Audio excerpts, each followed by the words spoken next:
శతాబ్దాల నాటి వీరత్వానికి సాక్ష్యం, శత్రువుల గుండెల్లో వణుకు పుట్టించిన అజేయమైన రాజకోట, ఎన్నో భీకర యుద్ధాలకు మరెన్నో వ్యూహాలకు కేంద్రంగా నిలిచిన ఆ కట్టడమే కర్ణాటక తుముకూరు జిల్లా సిరా ప్రాంతంలో ఉన్న కస్తూరి రంగప్ప నాయక కోట.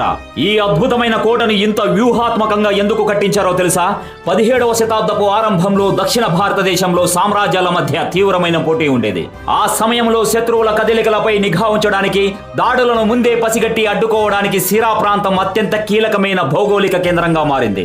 దక్కన్ పీఠ భూమిపై పట్టు సాధించాలన్నా, సామ్రాజ్యాల సరిహద్దులను కాపాడుకోవాలన్నా ఈ ప్రాంతాన్ని రక్షించుకోవడం అప్పట్లో ఒక పెద్ద వ్యూహం. అందుకే విజయనగర పాలేగాడైన కస్తూరి రంగప్ప నాయకుడు శత్రువులు ఎంతటి భారీ సైన్యంతో వచ్చినా లోపలికి అడుగు పెట్టలేనంత విచిత్రమైన వ్యూహంతో దీన్ని నిర్మించాడు. శత్రువుల దాడుల నుండి రక్షణ కోసం ఏకంగా 3 పొరల అద్భుతమైన రాతి గోడలు కట్టారు. అంతటితో ఆగలేదు.